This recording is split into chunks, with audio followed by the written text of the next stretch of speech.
तानं नमसेतानं नमः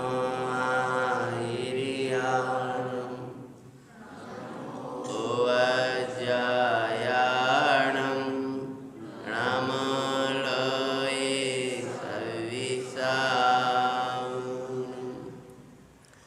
मङ्गलं भगवान् वीर मङ्गलं गौतमगणि मङ्गलं कुन्दकुन्दाद्यो जैनिधरिमस्तु मङ्गलं सर्वे मङ्गल्यं सर्वे कल्याणिकारिकं प्रदानं सर्वे धरिमाणं जैनं जयतु सा नमः श्रीवरदुमानाय निर्धूतकलिलात्मनि सालोकानां त्रैलोक्यानां विद्याधरूपणाय श्रीमत्परं गम्भीरं स्याद्वाद्यामोगिलाञ्छिनं जियात्रिलोकिनाथस्य शाशिनं जिन्सा सत्सन्नायक देवादिदेव भगवान महावीर स्वामी वेदी में विराजमान सर्वजनिंद परमात्माओं की 10 लक्षण महापर्व की समस्त वितरागी मुनराजों की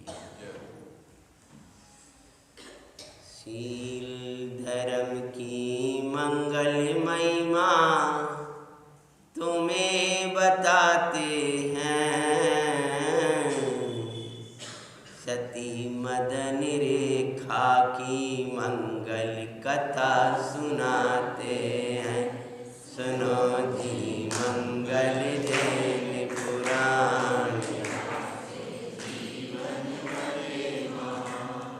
शील शब्द सुनते ही आज का दिवस ब्रह्मचर्य का दिवस है। प्रातः की बेला में जैसे मैंने परिचय दिया था आपको कि महापर्व वर्ष में 3 बार आया करते और तीनों बारों का एक सा ही महात्मा ग्रंथों में मिलता है। लोक क्या करता ये मानने लायक नहीं है। लोकातीत जो संत हुए हैं जिन्होंने क्या कहा है वह हमारे मानने लायक है। लोक संज्ञा जिसकी जिंदगी का ध्रुव कांटा है, भाई जिंदगी कितनी भी अच्छी हो तो भी शांति नहीं पा सकती है। श्रीमद जी ने लिखा है लोक संज्ञा अर्थात लोक के अनुसार वर्तन करने वाला कभी शांति नहीं पा। भैया जगत क्या कहता है ये सुनने लायक नहीं है। भगवान क्या कहते हैं ये सुनने लायक है, समझने लायक। तो जगत में क्या मान्यताएं चलती हैं ये नहीं, भगवान ने क्या माना है। तो भगवान ने 10 लक्षण की श्रावकों के लिए 3 बार आराधना करने को कहा है। तो आज ब्रह्मचर्य का दिवस है और उसी के अंतर्गत ये मांगलिक कथा अपन ले रहे हैं शील की। ब्रह्मचर्य स्त्री मात्र से विरक्ति पुरुष प्रधानता से कथन करें तो शील है भाई अपनी पत्नी को छोड़ करके शेष सबके प्रति माता बहन और पुत्र की स्थापना रखना। ऐसे ही भाई पुत्र और पिता तुल्य अन्य पुरुषों को जानना, ऐसा ही शील की महिमा है। इसको अपन प्रारंभ करते हैं कथा। शील बिना का जीवन तो जिसके जीवन में शील नहीं है। पुराणकारों ने लिखा है, शील बिना का जीवन तो मुर्दे का जीवन भाई, और शील बिना श्रृंगार मानो अर्थी ही सजाए। शीली श्रृंगार प्रशंसा सुरगण करते हैं, सती मदन रेखा की मंगल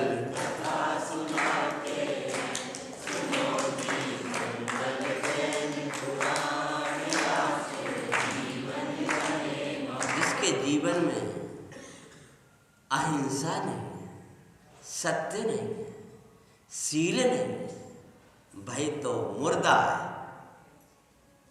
भगवान की भक्ति नहीं है, आत्मा की महिमा नहीं है, मुर्दे का जीवन है।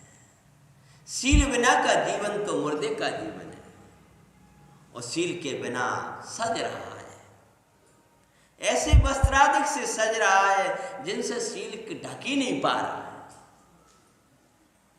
तो अर्थी ही सजाए। क्यों भैया?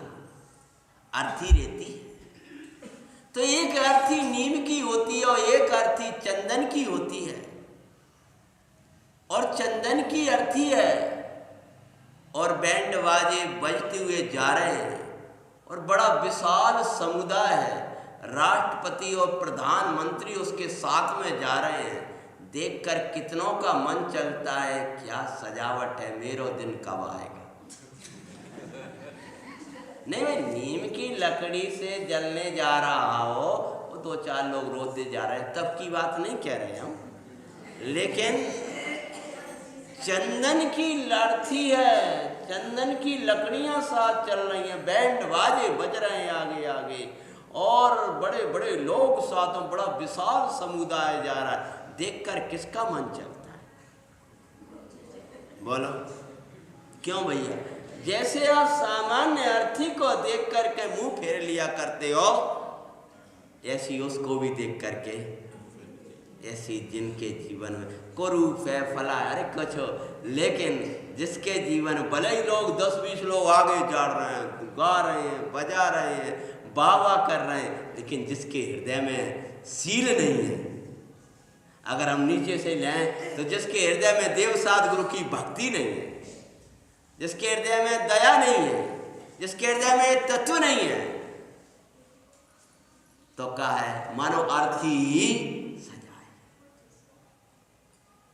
तो कथा बिना भैया इसके हमारा जीवन मुर्दे जैसा है, इसलिए कथा अपन प्रारंभ कर रहे हैं। ये भूमिका है उस कथा की। एक राज्य था, उस राज्य के एक महाराजा, उन महाराजा के यहाँ पर 2 पुत्रों ने जन्म लिया था।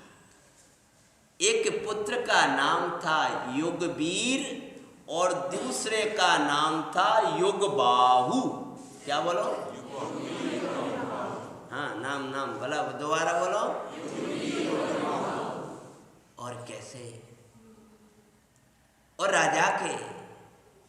राजा तो धर्मात्मा था, पुत्रों में संस्कार थे, और दोनों के योग्य वीर बड़े हो गए, लेकिन दोनों का बड़ा स्नेह था।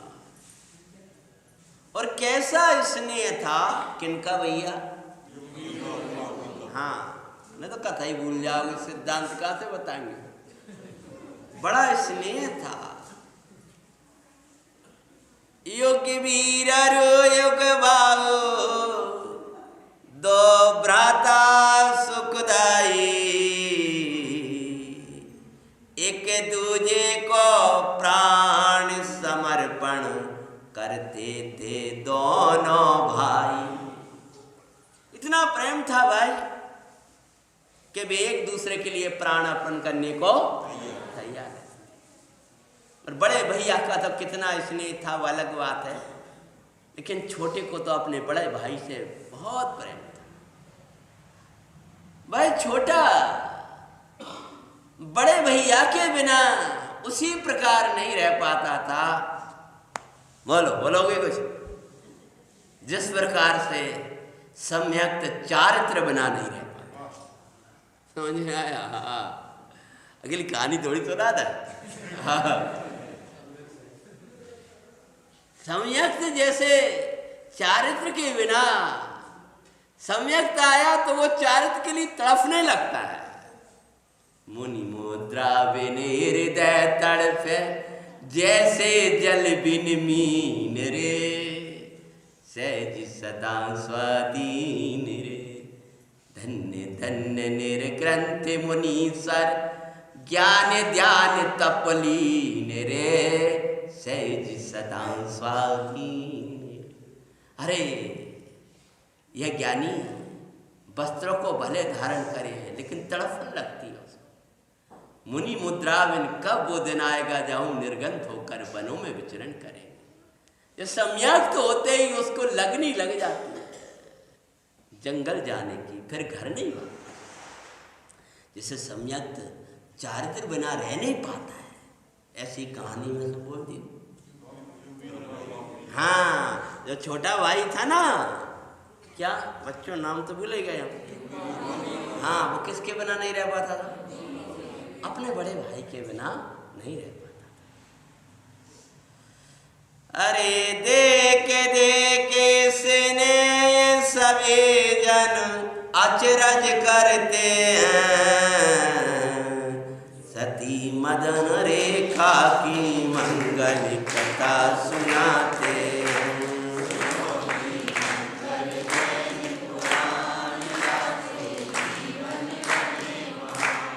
भाई दोनों का बड़ा प्रेम था और एक दूसरे की प्राण अर्पण कर रहे हैं। और बड़ा भाई भी कहा करता था, मैं युगवीर के बिना नहीं रह पाऊंगा। लेकिन वो कहता था, मात्र कहता था कि युगवीर के बिना नहीं रह पाऊंगा, लेकिन युगवीर तो वास्तव में जीता था। दो शब्द बोल गए हम, कहता था और जीता था। एक तो कहते हैं और एक जीते हैं, कुछ अंतर हुआ करता है। कहते तो हम भी हैं, तुम बिन मैं व्याकुल भयो, बोलो। हाँ, जैसे जल बिन मीन, जन्म जरा मेरी हरो। अच्छा सच्ची सच्ची बताओ भैया, कहते हैं कि जीते हैं? कभी कभी तो ऐसा लगता है, भैया मैं बदरवास की बात नहीं कर रहा, हाँ यहाँ तो भैया अच्छे हों, लेकिन कभी कभी तो ऐसा लगता है कि कहते हैं और जीते कुछ अलग है। कैसे भैया? एक बार एक भाई आया और जल्दी से बोला, तुम बिन मैं व्याकुल भैया, जैसे जन्म मीन, जन्म जरा मेरी हरो करो हो साथी। हमने कहा तुम भगवान के बिना व्याकुल हो रहा है या कोई और कछू के बिना व्याकुल है? ये पंडित जी गाड़ी छूट रही है, दुकान पे जाना है। तो कहते हैं कि भगवान तुम्हारे बिना हम ऐसे व्याकुल होते हैं जैसे जल के बिना मछली। और जीते हैं कि भगवान के पास आता है तो रूढ़ी की तरह दर्शन करके चला जाता, वो दौड़ता है। तो वास्तव में हम जो कहते हैं वो जी पाते हैं कि नहीं जी पाते? भैया धर्मात्मा जो कहता है उसको जीने का प्रयास करता है। हमारे गुरुजी बड़े पंडित जी साहब कहा करते हैं, बेटा शब्दों से उपदेश मत देना, मात्र जीवन से देना। जीवन से दिया हुआ उपदेश जीवन को छुएगा, शब्दों से दिया उपदेश मात्र कर्णों से टकराएगा और गिर जाएगा। इसीलिए जो हम कह रहे हैं उसको जीने का पुरुषार्थ करें, प्रयास करें। हमें इन परमात्माओं के बिना चैन ना पड़ेगा। तो दोनों भाई कहानी, हाँ कभी कभी तो बच्चे बैठ जाते थे, तो भैया जी आप कहानी सुनाओगे? हाँ, तो आप ईमानदारी से कहानी सुनाओगे? मैंने कहा भैया बेटा ईमानदारी से कहा। अरे तुम कहानी सुनाते इतनी बड़ी बड़ी सिद्धांत बता देते हो बीच में, हम तो भूल ही जाते हैं। बेटा बतासे के बीच में दवा रख कर खिला देना, यही ईमानदारी है। और बतासा खिला रहे थे और दवा रख दी थी, तो उस बच्चे ने दवा तो फेंक दी और बतासा अकेला खा गया। ऐसे ये जो वर्तमान योग की कथा है ना, इसमें हम 3 अनुयोग देंगे। आप चरणान योग भी देंगे, द्रव्यान योग भी देंगे और नहीं करणान योग। एक तो है ही प्रथमान योग के साथ में चरणान योग, करणान योग और द्रव्यान योग, लेकिन ऐसी शैली में देना है कि आपके हृदय में चला जाए।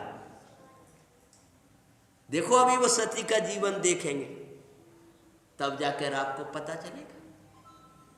दोनों एक दूसरे के बिना रह नहीं पाए और दोनों का बड़ा स्नेह था और देख कर के लोग आश्चर्य किया करते थे, आश्चर्य किया करते। वाह भैया, भाई हो तो ऐसे हो, भाई हो तो ऐसे हो।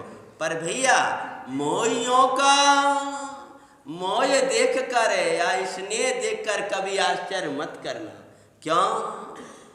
मोहियों के राग विश्वसनीय नाई, कारण मिलते ही द्वेष में परिणमित हो भाई। कर विश्वास मूढ़ जन ही निज जीवन खोते हैं, सती मदन रेखा की मंगल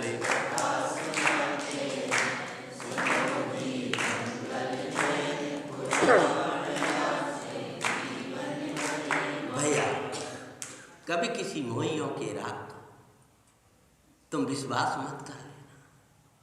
आचार्य भगवान कहते हैं कि उन पर कभी भी जो ज्ञानी होते उस पर विश्वास नहीं किया करते, क्योंकि आपका राग स्वार्थियों का राग उसी समय तक रहता है जब तक उनका नियत स्वार्थ रहता है। क्या बोले हम? एक शब्द बोल गए, नियत स्वार्थ। उनका कुछ स्वार्थ होता है तो वो बना रहता है, जब न स्वार्थ नष्ट होता नहीं बनता है वाद ना वो बैरी दिखाई देता है। ये कहानी कुछ ऐसी आने वाली है, इसलिए पंक्ति डली हुई है। महाराज थे, उनके पिता, अभी तो ये दोनों राजकुमार योगावय में प्रवेश किए और महाराज अर्थात युगवीर और युगबाहु के पिता एक बार दर्पण को देख रहे थे और दर्पण को देखते उनको एक सफेद बाल दिख गया और उसको देखते ही वो क्या हो गए? बैरागी हो गए। सच्ची सच्ची बताओ, बाल की सफेद देख करके क्या बैराग बहाने लगे कि भाई जैसे ये देखते देखते काले से सफेद हो गया, जैसे ये इसकी रूप बदल गया, उसी प्रकार सारा संसार ही ऐसा है। तो बाल को देख करके बैरागी हुए, घटनाओं को देख करके बैरागी हुए कि वो घटनाओं को अपने पर घटाया तब बैरागी हुए। क्योंकि भैया ये भाई भी सुनाने वाला है, पड़ोस का बालक का जन्म हो गया है, अब वो जैसे नाचार्य क्या घटाएंगे वो सुनाएंगे। जगत की घटनाओं को आप अपने ऊपर घटाना सीख जाते हो तो आपके जीवन में कभी दुर्घटना नहीं घटेगी। क्या? अगर आपने उन घटनाओं को अपने ऊपर घटाना सीख लिया तो कभी दुर्घटनाएं नहीं घटेंगी। क्या बनता है प्रसंग भैया? बाल की सफेदी को देख करके और बैरागी हो जाते हैं और बड़े पुत्र युगबाहु, बड़े का नाम क्या था? ना ना ना ना, छोटा युगवीर था। युगबाहु को राज्य तिलक के राजा बनाया और छोटे पुत्र जो युगवीर था उसको युवराज बना दिया। क्या बना दिया?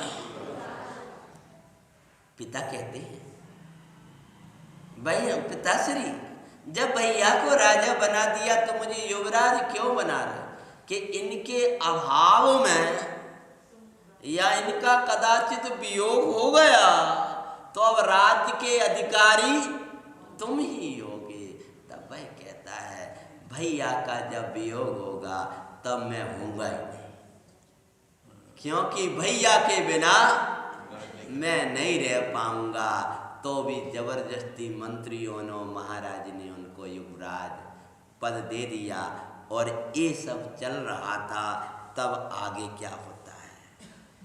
छोटे पुत्र युगवीर को युवराज पद दिया और निज चेत ज्ञायक माई दे निर्ग्रंथ पद लिया। दीक्षित हो गए महाराज और दिगंबरी दीक्षा को धारण कर लिया। वो दिगंबर महामुनिराज की, धनी मुनिराज हमारे हैं, धनी मुनिराज हमारे हैं,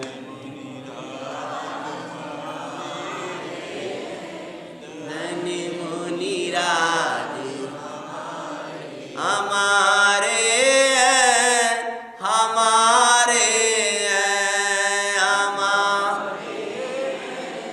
हमारे हैं, धनी मुनिराज हमारे। परमानंददायिनी, आनंददायिनी, मंगल आनंद बरसाने वाले दीक्षा को ग्रहण कर लेते हैं वे महाराजा। और दोनों भाई राज्य में रह रहे हैं। कौन कौन? युगवीर और युगवाह आगे की ओर बढ़ते। दोनों बड़े प्रेम से रह रहे थे। तब एक समय की घटना है। युगवीर की धर्म पत्नी मदन रेखा नाम। मूल कथा किनकी? हाँ, जो मदन रेखा कौन थी? छोटे भाई के धर्मपत्नी। शील परायण निज ज्ञायक में पाती थी विश्राम। ज्ञायक के आश्रय में भविक पवित्रता पाते हैं। रेखा की मंगल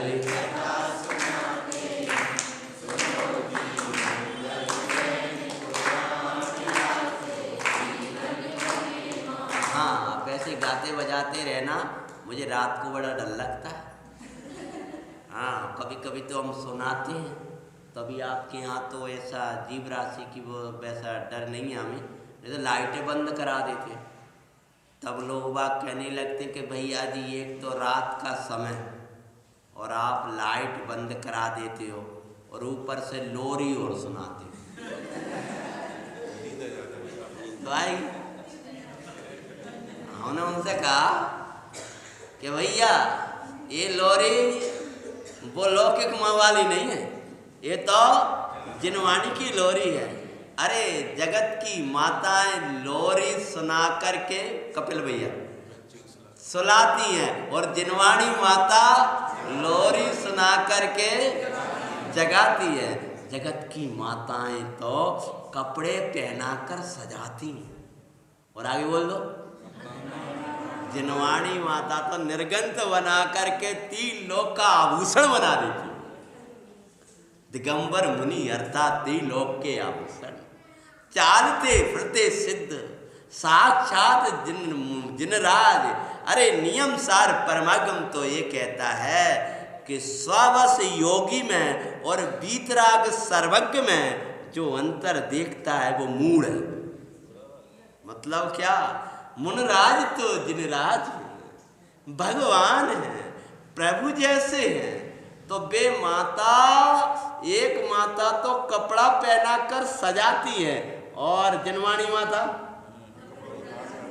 हाँ निर्गंथ बना करके सजाती है।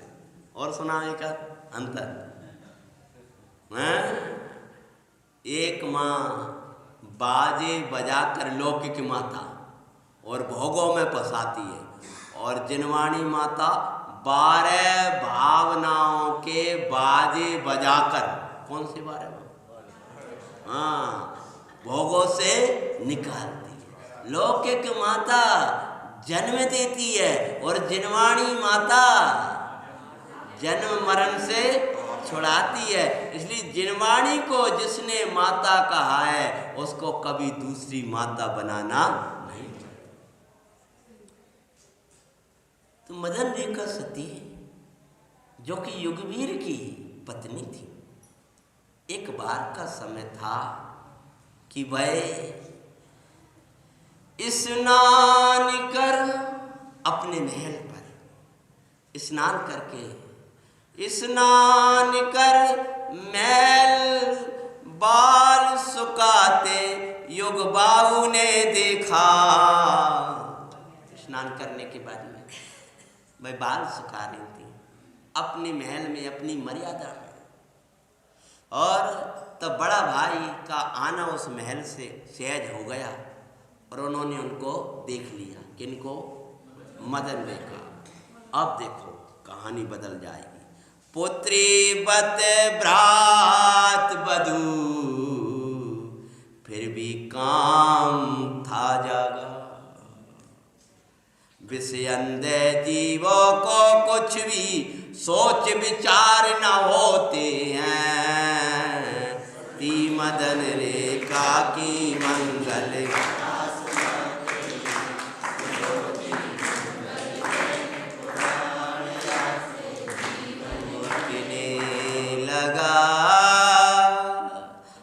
छोटे भैया की जो पत्नी थी, क्या नाम भैया? हाँ, सब बोलते रहोगे ना तो हमें लगेगा कि आपको कहानी तो बराबर पकड़ में आ रही है, नहीं तो कभी लगता तो कहानी क्या सुना रहे दीपक। हाँ, छोटे भैया की पत्नी कौन थी? मदन रेखा। और मदन रेखा को देख करके उस पापी युग बाहु के अंदर पाप भाव आ गया, कुशील का भाव आ गया। जबकि छोटा भाई पुत्र के बराबर होता है तो उसकी पत्नी पुत्री के समान मानी जाती है। लेकिन पुत्र सम लघु भ्राता की सोचने लगा ये स्त्री रत्न, कैसे भी हो मुझे प्राप्त। उसके लिए जान तो क्या हुआ, भोजन नहीं पाता था, पड़ा रहता था।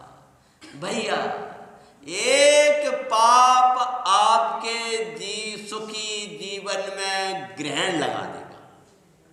अगर आपके अच्छा सा आनंद का जीवन चल रहा है और एक पाप भी खड़ा हो गया, वो आपके जीवन को दुख में बना देगा। इसलिए भैया कभी दुखी ना होना हो तो पापों को खड़े मत होने देना। किसको भैया? पाप को आप छोड़ो, दुख अपने आप छूट जाएगा। धर्म को आप ग्रहण करो, सुख अपने आप मिल जाएगा। बस तड़पने लगा। बड़ा छोटा भाई पैर दबा रहा है, बड़ा प्रेम था, और कहते भैया आपको क्या चिंता रहा करती, आप तो मेरे से कहो भैया, उसके लिए मैं अपने प्राण भी अर्पण कर दूंगा। और उसके अंदर क्या पाप चल रहा है वो कहे कैसे? भैया आप राज्य की चिंता मत करो, आप तो निश्चिंत होकर महल में रहो, ये राज्य की रक्षा मैं करूंगा, प्राण देकर के भी प्रजा का पालन लालन मैं करूंगा। भैया आपको जो दुख हो सो कहो, आपको जो पीड़ा हो सो कहो, पर आप भोजन नहीं करते हो तो मुझे भी भोजन नहीं पाता है। अगर आपका जीवन नहीं रहेगा तो मेरा जीवन भी नहीं। भाई ऐसी कोई बात नहीं, कोई बात नहीं, ऐसे कह के भाई से तो टाल देता, लेकिन अंदर चलने वाला। तब भाई युगवीर बोला, जो निकट के मित्र थे, कि भैया से जाकर पूछो भैया दुखी क्यों रहते। भैया को मैं बहुत दिनों से दुखी दुखी देख रहा हूँ, ना उनको भोजन बहाता है, ना उनको सैन बहाता है, कुछ भी नहीं होता है। तो जो उसके मित्रगण समुदाय थे मंत्री आदि इकट्ठे होकर के अकेले में जब पूछते हैं तब सो अपनी स्थिति रखी उसने अकेले। अगर ऐसी बात है मेरा जीवन चाहते हो, बोले हाँ तो मुझे मदन रेखा दो। जब ये शब्द निकला तो सबके मुख से आहा शब्द निकला।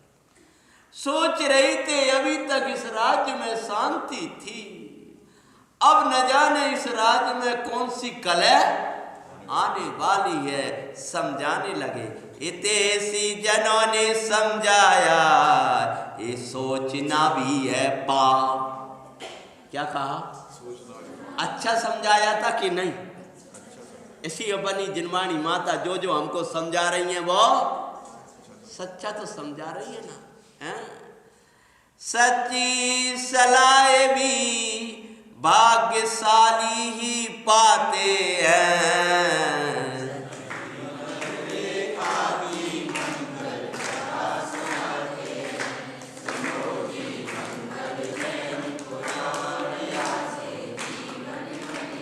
महाराज हम आपसे नम्र निवेदन करते हैं कि पुत्र के समान आपका छोटा भाई और उसकी पत्नी को पुत्री के समान ही समझो।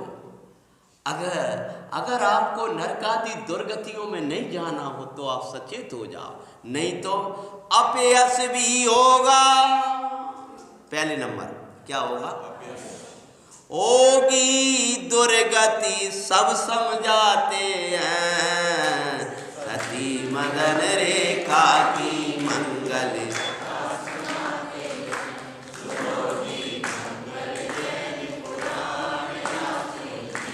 जिसकी जैसी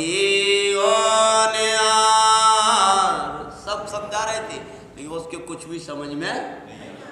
जिसकी जैसी होनहार वैसी बुद्धि हो जा। कठिन तो नहीं भैया? क्या वाले? जिसकी जैसी होनहार होती है वैसी बुद्धि हो जाया करती है। खोटी होनहार हो तो बुद्धि खोटी हो जाए। वर्तमान परिणामों जीव भविष्य बनाते हैं, मदन रेखा की मंगल कथा सुनाते हैं।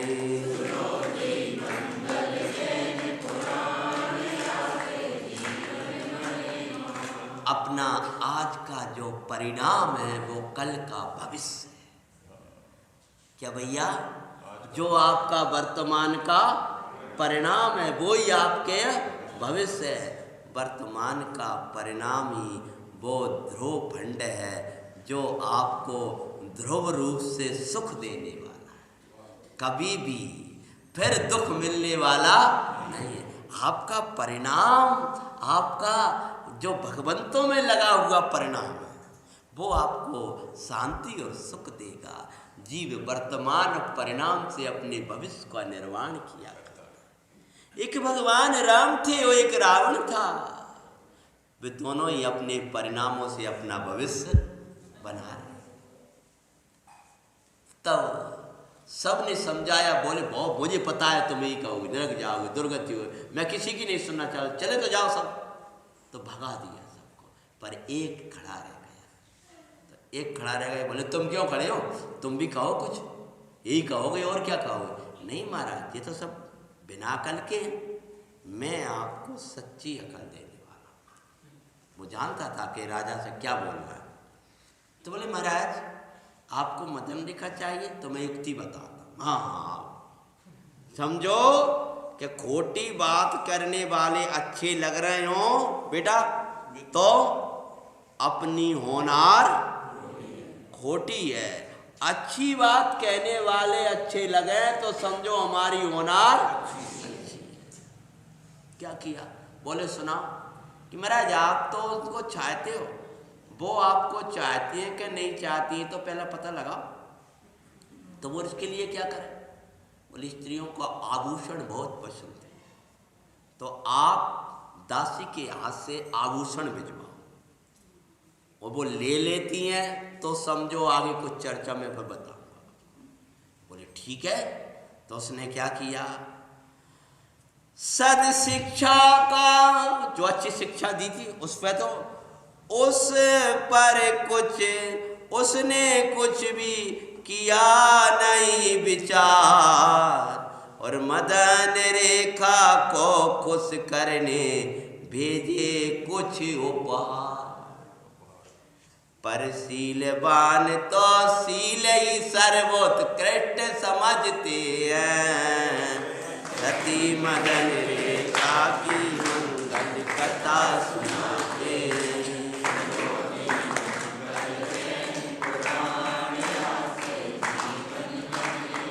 जैसे ही पूरा आभूषणों से थाल भर गया था, और उस खोटी सलाह देने वाले ने पहले कह दिया था कि वो युगवीर को तो कभी उसको देखने की फुर्सत ही नहीं मिली, ना उसके पास कोई आभूषण है, आपको नहीं पता है, ना कुछ रहता है, तो आप ही भिजवाइए और फिर आप देखिए आपके प्रति उसको प्रसन्नता होगी। तो वो थाली लेकर के दासी पहुंची है, बोली दासी जैसी पहुंची है। बोले कौन? कि मैं महाराजा युगबाहु की दासी आपके चरणों की सेवा में आई हूं। महाराज युगबाहु का कुछ उपहार लेकर के आई। युगबाहु मतलब बड़े भैया ने क्या कहा? बड़े भैया तो हमारे प्राण हैं। एक तो पहले नंबर ये लग रहा है कि दासी क्या बोल रही है। देखो हम छोटे बच्चियों को इन कथाओं से शिक्षा दिया करते, बेटा सामने वाला कौन है और क्या कहकर क्या दे रहा है, हर एक से ले मत लेना, रीझ मत जाना। जब चतुर्थ काल ऐसा था तो पंचम की बात क्या कहें। बोली दासी इनमें तुम्हारा सौंदर्य निखरे, ओ करे प्रसन्न निपति ने ये आभूषण हैं भेजे। महाराज ने आपको उस दिन देखा था जब आप बाल सुखा रहे थे कि ओहो, बड़े भैया ने देखा तो बड़े भैया ही तो थे, हमें क्या, हमको तो कभी डर भी नहीं लगता था। कोई बात नहीं है, लेकिन क्या बोले कि आभूषण धारण करो, तुम बहुत सुंदर हो और उससे सुंदर लगोगे। अब इसमें कोई डर तो नहीं है, एक तो बड़ा भैया समझ रहे, कोई डर तो नहीं है। मैं आपको कुछ शिक्षा देता हूँ। दीदी आई थी यहाँ पर तो उनने शील आदि के विषय लिए होंगे आप लोगों के बीच में, लेकिन सावधान रहना। मदन रेखा ने उपयोग लगाया। क्या लगाया? पहले नंबर तो ऐसा क्यों कह रहे हैं कि इन आभूषणों से तुम्हारा सौंदर्य निखरे। दूसरे ये दासी ऐसा कह रही है कि तुम्हारे पति को तो फुर्सत ही नहीं, महाराज तुमसे बहुत प्रसन्न है। तो एक वाक्य याद आया है, बड़े पंडित जी साहब की निर्देश का है, देख लेना। रूप के प्रशंसक शील के लुटेरे। क्या? रूप के प्रशंसक शील के लुटेरे।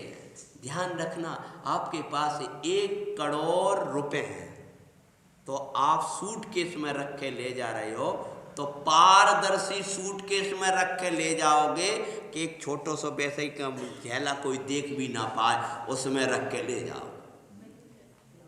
ये भैया इधर से पूछ रहे हैं, नहीं सूटकेस बढ़िया एक सोना चांदी का सजा हुआ ला, और वो भी पारदर्शी, वो दिख रहे हैं सबको, और सब लोग पीछे से जा रहे हैं, वाह सेठ जी, वाह सेठ जी। और हम तो अपने थैला में रख के ले जा रहा, तो किसी को पता भी नहीं चल पा रहा। तो सबको पता चलेगा, 10-20 लोग संगे भी हो जाएंगे, तो वे कौन होंगे? हाँ ध्यान रखना, वे सब लुटेरे होंगे। ऐसे ही ध्यान, बे कपड़े, वो वस्त्र, वो जीवन जिनमें शील सुरक्षित नहीं है, वो काहे का? रूप के प्रशंसक सील के लुटेरे। मैं मदन रेखा ने विचार किया कि ये ऐसा कह रहे हैं तो कोई ना कोई दूसरे इनमें तुम्हारा सौंदर्य निखरेगा, ऐसा क्यों नहीं कहा।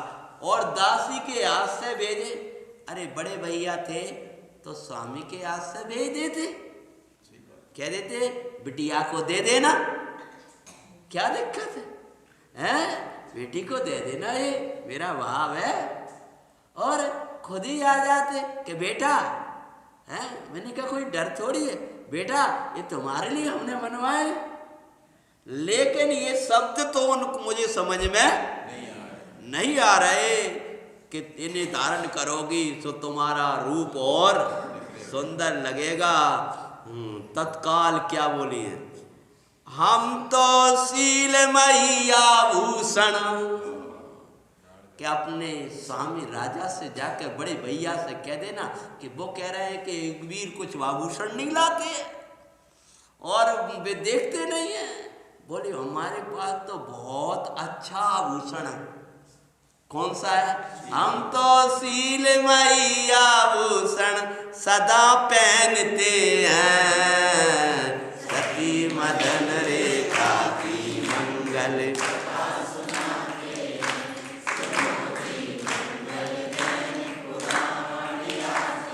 ध्यान रखना, अपने पति के बारे में उल्टा सीधा सीख सुन रही है, वो लोग के भी सील नहीं। जैसे और क्या बोलते हैं वो दासी के, अरे तुम्हारे पास कौन सा आभूषण, तुम्हारे पति तो ऐसे हैं। तो क्या बोले अपने महाराजा से कह देना, बड़े भैया से कह देना, और तुम्हें लगता ही महाराजा है तो महाराजा से कह देना बोले कह देना तुम्हारे भ्राता रखते सदा हमें प्रसन्न। जबकि महलों में जाते नहीं थे, रात दिन भाई की सेवा में रहते थे। और क्या बोल रही हैं, कह देना तुम्हारे भ्राता रखते सदा हमें प्रसन्न, और उनके चरणों के धूल ही है मेरा आभूषण। इसका नाम सील है, लोक का सील ऐसा हुआ करता है भाई। तो कहने लगे हमारा काम, हमारे पास कछु नहीं है, तो ऐसा ही है। हाँ, कह देना उनके चरणों की। भैया जब आप ये प्राणों को बंद रखते हो तो आपके जीवन में ये दिखने लगता है।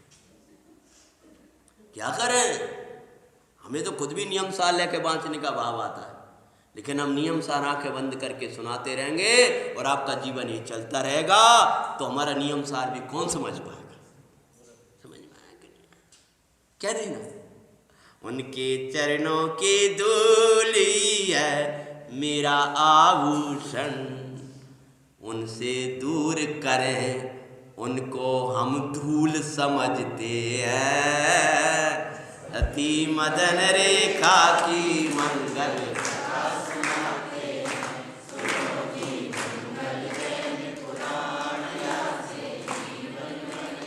अरे देखो कुछ अर्थ आगा समझ में मैं पुराण की कथा से कि जो उनके चरणों की धूल भी है, धूल मेरा आभूषण। मैं तो रोजाना लाते हो, रोजाना अपने शीश पे धारण करती हूँ, और उनसे दूर करें उन्हें हम धूल समझते। मतलब का समझ में, दूर करने वाले को हम धूल समझते ना, वो ठीक, वो तो बराबर आप कह रहे हो। उनने जो आभूषण भेजे थे मैंने धूल बता दे, और अपने पति की चरणों की रज को कह रही है। अरे भाई, जब लोक परायण नारी का सील ऐसा होता है तो धर्मात्मा का सील कैसा होगा। धर्मात्मा मतलब देव गुरु की श्रद्धानी का। जैसे वो मदन रेखा अपने पति के प्रति कह रही थी, ऐसी तुम भी कहा करो कि देव साध गुरु के चरणों की रज ही मेरा आभूषण, और उनसे दूर करें उन्हें हम धूल समझते हैं। ऐसे करोड़, ऐसे अरब, ऐसा पैसा, ऐसा वैभव हमें नहीं चाहिए जहाँ भगवान ना हो, जहाँ जिन मंदिर ना हो। हैं? अरे भगवान मेरे जगहों में कहाँ रखो भैया, हैं। जहाँ पे कोई बड़े शहर में पहुँचो, वहाँ जाओ, हमारा लड़का तो अमेरिका रहता है बेचारा, 24 घंटे मेहनत करता है। कितनी पैकेज के 50 लाख की पैकेज, तो क्या करता कि 7 बजे जाता है, रात के 10-12 बजे आता। काय का बेचारे स्वामी जी कहा करते थे, बड़ा मजदूर है। थोड़ा बहुत नहीं। हाँ, एक भिखारी का नियम था 5 रुपए रोजाना का। भिखारियों के नियम हुआ करते हैं, ये बड़े भिखारियों के कछु नियम नहीं हुआ। जब वो भिखारी को 5 रुपए का नियम था, तो बेचारे को जैसे इकट्ठे हो गए उसके 5 रुपए, इकट्ठे हो गए 5 रुपए, तो कोई देने पहुंच गया और कहा था, ये भगवान मुझे तो मेरे 5 रुपए, 4 रुपए, 2 रुपए जो भी है वो आ जाए, बस इतनी मेरी गुजर चाहिए। तो उसके 5 हो गए सुबह ही सुबह। तब तक कोई आया, लो भाई, नहीं अब नहीं लेने। क्यों? हमारे तो वो एक अन्ना है, नहीं वो करें दो, अब तुम्हारे चाहे 1 लाख हो तो भी हम लेने वाले, क्योंकि हमें तो हम लौकिक भाषा है, हमारे ईश्वर ने दे दिया, हमें जितना चाहिए।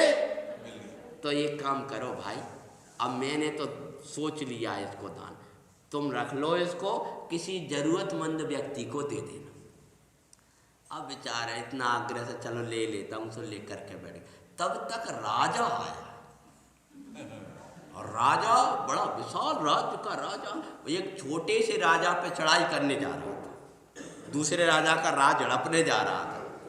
तो उसने क्या किया कि वाह वाह, अच्छा, तो वो ये कन्नी जो थी ना, वो राजा को, लो महाराज, ये क्या कर रहा है कि महाराज बात ये है, बद्री पास में लोग खड़े थे कि महाराज ये है कि वो मेरा नियम था 5 रुपए का, तो मेरे से वो क्या कहे, जिस कोई जरूरतमंद हो उसको दे देना। राजा कहते, मुझे भिखारी समझ रखा है तुमने, ये कड्डी का भिखारी समझ रहा कि नहीं महाराज, आप कड्डी वाले का, कड्डी वाले तो हम है। आप तो बहुत बड़े भिखारी हो कि इतना बड़ा राज्य है और आपका पेट नहीं भरा, और दूसरे छोटे से राजा को दंड देने जा रहे हो, दुखी करने जा रहे हो, उसकी छोटी सी संपदा तुम्हारे लिए शांति नहीं दे पा रही। राजा सब चुप रह गया, चुप हो गया, फिर कहने लगा, बात तो सही है भाई, जो बड़े बड़े मंत्री और हमारे गुरु नहीं समझा पाए वो तूने समझा दिया, और तू भिखारी मत रहे, चल भाई मेरा मंत्री बन जा। कहने का तात्पर्य है, अरे कह देना जैसे मदन रेखा ने कह दिया था कि मेरे स्वामी के चरणों की रजी मेरे आभूषण है, उनसे दूर करें उन्हें हम, ऐसी चर्या, ऐसा जीवन जो भगवान से दूर करें उन्हें हम धूल समझते हैं। और वो बोली है, शीलमयी श्रृंगार हमारा, शीलई आभूषण, शील रहित वस्त्राभूषण को समझे हम दूषण। शील ही हमारा श्रृंगार है, शील ही हमारा आभूषण है, और शील रहित जो वस्त्राभूषण है उनको तो हम दूषण समझते हैं। प्राणों से प्यारा शील हमारा, इसी से सजते हैं, सती मदन रेखा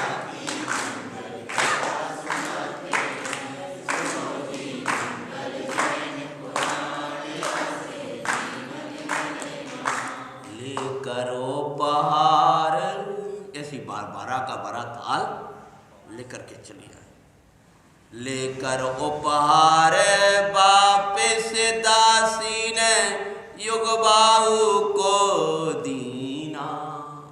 क्यों, क्या हुआ? ये ग्रहण नहीं किए कि हे राजन, उसने ये संदेश दिया, वो शील परायण नारी है, उसे आप प्राप्त नहीं कर पाओगे, वो अपने पति के प्रति अनन्य समर्पित है।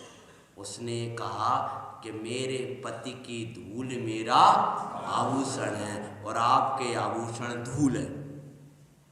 ओह, उसको जैसी सुना तब क्या सोचने लगा, लेकर पार वापिस दासी ने युग बाहु को दीना।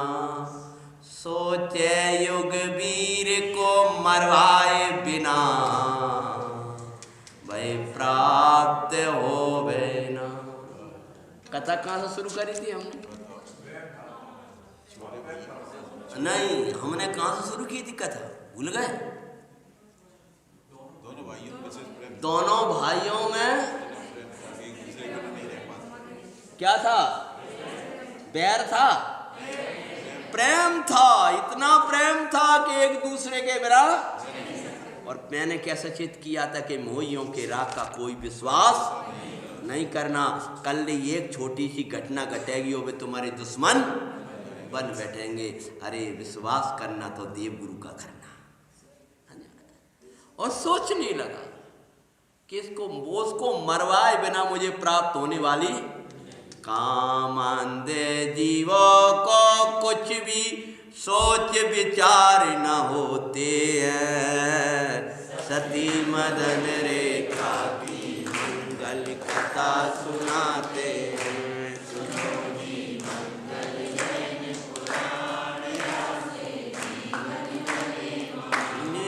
कसायों के बस प्राणी अपनी सुध बुध खोता। निशंक हो गोरे पापों में बर्तन करता। बब बब का इसने भी इनके बसो गवाते हैं। सती मरण रेखा की मंगल कथा सुनाते। सुनो जी मंगल जैन कुरान। सोचने लगा भैया इन कसायों के, इन पापों के बस होकर के भयंकर ये मिथ्या संबंधी कसाई तो भयंकर भव भव के स्नेह को भूल जाया करते हैं। एक दूसरे के शत्रु बन जाया करते हैं। पड़ा पड़ा सोच रहा है कि भाई को कैसे मारूं और नींद नहीं आ रही और भैया पैर दबा रहा है। कौन?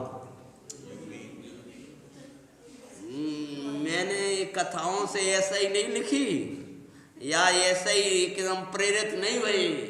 प्रेरित तो देव गुरु की भक्ति पंडित साहब का वात्सल्य ने किया है। कलम तो नहीं पकड़वाई, लेकिन पढ़ते पढ़ते इतना चित्त भीग गया कि अरे क्या दशा है। वो लेटा हुआ है कौन और सोच रहा है क्या, और वो भाई क्या संसार की विचित्रता है। वो उसको मरवाने की सोच रहा है और वो उसको प्राण दे रहा है। सिद्धांत बता दो नीति की। निखिल भैया भी बहुत सुना गए कथा। हाँ बोलो भैया सिद्धांत बताओ। जो विषय तुम्हें मरवाने को तैयार हुए हैं उनकी तुम सेवा कर रहे हो। सेवा कर रहे हो मतलब सेवन कर रहे हो, उनमें रम रहे हो। जैसे जो युग बाहु मारने की सोच रहा है और वो युगवीर उसकी सेवा कर रहा है। जो पाश्चात्य संस्कृति अंग्रेजों ने तुम्हारी धर्म संस्कृति को, सुख की संस्कृति को मारने के लिए भेजा था, और हम क्या कर रहे हैं? उसकी सेवा कर रहे हैं, मतलब उसका सेवन कर रहे हैं। और देखो भाई सोचता सोचता क्या होता है? अपने से भी बलवान राजा को ललकार दिया। और सोचने लगा आज आ गई मेरे अंदर युक्ति, और उसे बस करने को स्वयं ही चलो दिया। एक राजा, इनके पास छोटा सा राज्य था, वह राजा के पास विशाल राज्य था, और वो विशाल राज्य का अधिपति राजा भय उसको ललकार दिया। न्यायवान था, कि मेरे चरणों में आकर के झुको। मंत्रियों से कहते, मंत्रीगणों तैयारी करो, अपन हम युद्ध को, राजा को, उस राजा को झुकाएंगे। उस राजा कि महाराज उसको नहीं झुकाओगे हम ही मारे जाएंगे, क्योंकि महाराज वो राजा न्यायवान है, उसने कभी हमारे राज्य में कोई उपद्रव नहीं किया। उस राजा के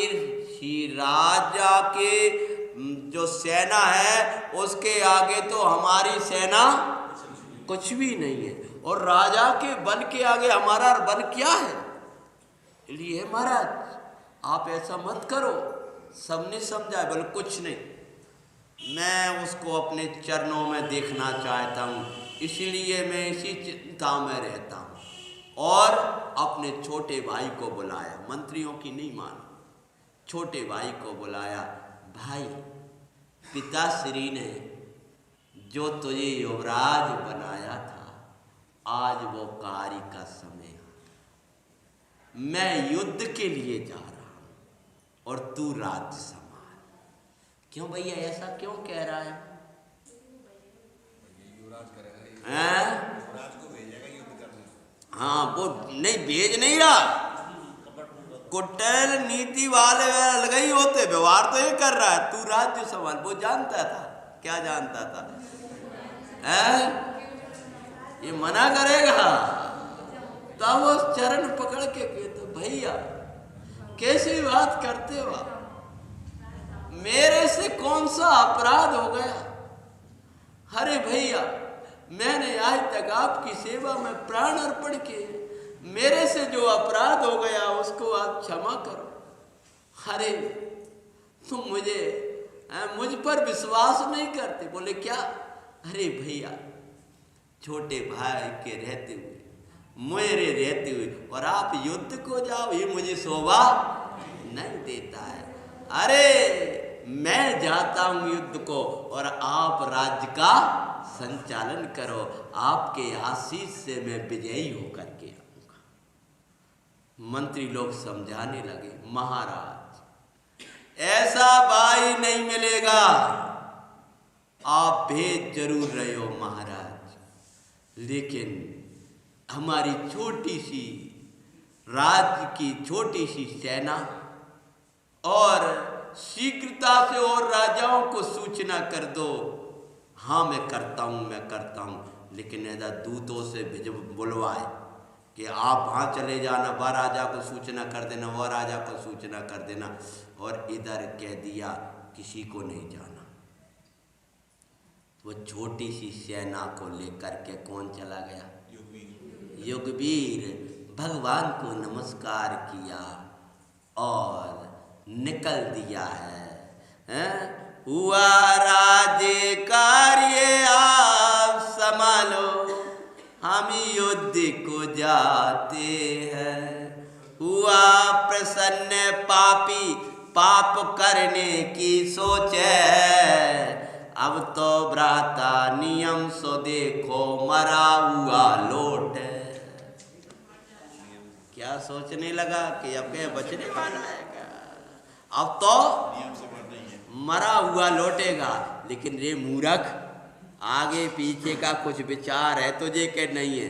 कि जब ये मर कर आएगा तो तेरे पे वो राज्य का हमला करेगा कि नहीं करेगा, खुद ही सोच लो। लेकिन इन कसायों में सोच विचार कुछ होती नहीं है, और सोच रहा है कि मरा हुआ लौटेगा।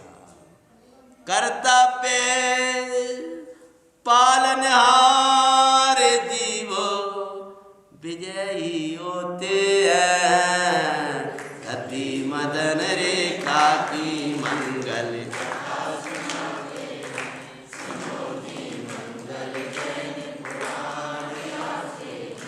चला भगवान को नमस्कार करके भाई चला जा रहा है।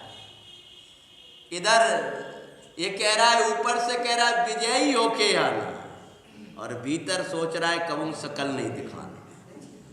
इसलिए मैंने सुबह आपसे अभी कहा था थोड़ी देर पहले कि आप कहते हो कि जीते हो।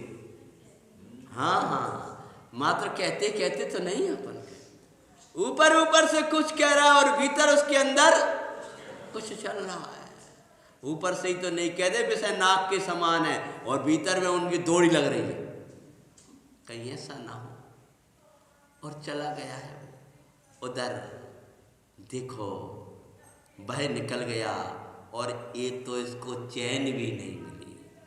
कामंद ओ रात्रि समय पहुंचा सती के पास, दरवाजा खोलो दीजो बारे बारे अरे जोर से आवाज। रात्रि की आधी रात्रि के समय इधर युगवीर गया और वो दुष्ट पहुंच गया मदन रेखा के महल और जाकर के दरवाजे को ठोकने लगा, दरवाजा खोलो दरवाजा खोलो दरवाजा खोलो। सती की निद्रा खुल जाती है, कौन है? लगता है मेरी शंका जो उस दिन थी वो कुछ सही लग रही है। तब बोले बड़े भैया आपको पता है आपके भ्राता युद्ध में गए, आपको क्या कार्य था उनसे? बोले हाँ मैंने ही उसको युद्ध में भेजा है और अपने रास्ते का कांटा समझ कर भेजा है, और तुम उसके बाह में क्यों पड़ी? मैं तुम्हें पटरानी बनाऊंगा। और नाना प्रकार के पाप भरे वचन भाई कहने लगा। तब हे भैया कभी बाढ़ ही खेत को खाने लगे, रक्षक ही भक्षक हो जाए तब क्या होगा भैया? आप तो हमारे बड़े भाई हो, आप तो हमारे रक्षक हो और आप ही ऐसा कर रहे हो। तब ना कुछ नहीं कह रहा हूं मैं, तू मेरी बात सुन और दरवाजा खोल। तब वह बार बार अपनी बात कहने लगा तो एकदम दुष्ट सती ने निषेध किया। क्या किया? पर पुरुष मेरे कक्ष में, अगर तुम भैया बन के आए होते तो हमें कोई डर नहीं था, लेकिन तुम पापी का रूप बना करके आए हो, अब दरवाजा नहीं खुलेगा। पर पुरुष मेरे कक्ष में प्रवेश न पाते हैं, मदन रेखा की मंगल कथा सुनाते हैं। चैतन्य की श्रद्धावंत परिणति भी कहती है कि जो मेरे चैतन्य के लुटेरे होंगे वे मेरे अंदर कभी नहीं आएंगे। हाँ दरवाजा उनके लिए खुल जाएगा जो चैतन्य के साई होते हैं। बोलो भैया, भैया के लिए दरवाजा खुला है, पिता के लिए दरवाजा खुला है, पुत्र के लिए दरवाजा खुला है, परंतु पापियों के लिए नहीं। ऐसे पंच परमेष्टियों के लिए हमारा दरवाजा खुला है, पर आत्मा के निकट ले जाने वालों के लिए दरवाजा खुला है, पर आत्मा से दूर करने वालों के लिए हमारे दरवाजे हमेशा। और क्या किया है? तोड़ने लगा दरवाजा। अरे इसमें कोई बल है? तुम इस दरवाजे की खेती, मैं तो इसको अभी तोड़ देता हूं। और उसने तोड़ना शुरू किया, विवेक शून्य होकर। और अब जब वो आवाज तोड़ तो घबरा गई, कैसा ना हो कि ये दरवाजा ये तोड़ दे, क्योंकि तो शक्तिशाली और यही तो शक्ति दिखा रहा है पापी। अब मैं क्या करूं? कौन मेरा रक्षक है? स्वामी तो है नहीं। आधी रात का समय है तो भगवान का नाम लेकर ये प्रभु मेरी रक्षा करो, और चीख उठी जोर से, मेरी रक्षा करो प्रभु मेरी रक्षा करो। जो आवाज आई इधर दरवाजे की आवाज आई और इधर सती की आवाज आई। तब क्या हुआ? तोड़ने लगा दरवाजा विवेक शून्य होकर, सुनना आवाज, चीखने की आवाज जोर जोर से आ रही थी। तब वो आवाज किसी को सुनाई दे गई। वो किसको सुनाई दे गई? आप कहो तो आगे बढ़ा दे, लेकिन हमारी तो घड़ी तो बोल गई। हाँ किसको? नो तो घंटी तो बजाने लगी गाड़ी है। क्यों भैया, सुनवा दें आवाज? हैं? सुनाई दे रही है, इतनी जोर की आवाज थी कि वो सुनाई दे गई। किसको? कोई क्या भगवान को सुनाई दे गई होगी है? तो किसको सुनाई? बड़ा अच्छा सिद्धांत आने वाला है। इस प्रसंग को तो मैं छोड़ता ही नहीं। उससे ही बोलूँ, मुझे दो प्रसंग इसके बहुत प्रिय है। एक तो यही वाला आने वाला है, और एक पति का वियोग भी होगा उस समय का प्रसंग। क्या अद्भुतता है! समय अपनी सीमा के साथ बढ़ रहा है। आप 7:30 से बैठे हो, इसीलिए हम कथा को तो ध्यान रखना। सती आवाज दे रही है जोर से, तो बदरवास वालों को सुनाई दे रहा है कि नहीं दे रहा? तो ध्यान रखना, कल वो आवाज़ सुनाई दे रही है तो किसकी आवाज़ सुनाई दे रही है, और कोई सुन पाए कि ना सुन पाए, अपन को सबको आकर सुनना है। क्योंकि अपने रक्षक सती अकेली है कि नहीं है? बोलो है तो सब मिल के लाना भैया। मदन रेखा अकेली हैं और आवाज़ दे रही हैं। ऐसी शील परायण सती हैं, उनकी आवाज़ सुनने। बोलो 8 ही बजे शुरू करें तो उसके पहले शुरू करें जल्दी, हैं?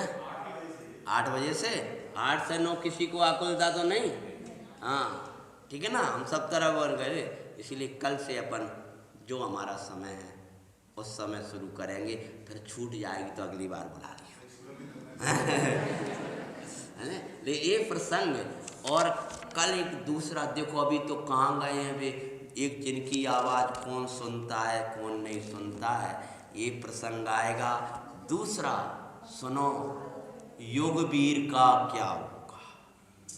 वो छोटी सी सेना लेके आएगा, वो विजयी होगा कि मारा जाएगा। मैं ऐसी कथा सुना रहा हूँ, तुम खोजते रहना, मिलेगी नहीं। हाँ जितने दही सुनी वो खोज जाएगी, कहाँ है वो नहीं मिलेगी आपको। और नहीं तो हम दूसरी वाली कथा सुनाते तो विजय माता है, मैंने कहने लग जाए पता है नाक के अंदर क्या होगा, पंडित जी हार हो जाए। हमारी तो कथा वही बराबर हो जाए। इसलिए वो लौट के आएंगे कि नहीं आएंगे, और इनको रक्षा कौन करेगा? और लौट के आएंगे तो ये मारेगा कि वे बचा पाएगा? जब मारेगा तो क्या होगा? ये बहुत घटनाएं हैं, बहुत बड़ी अच्छी मार्मिक कथा है। आपके लौकिक जीवन अलौकिक तत्व को दिखाने वाली मंगल कथा का समय अपने समय पे आकर के सुनना। सुबह हम दूसरा विषय लेंगे, दूसरी कथा लेंगे, शाम की कथा शाम को ही चलेगी। सती मदन रेखा की मंगल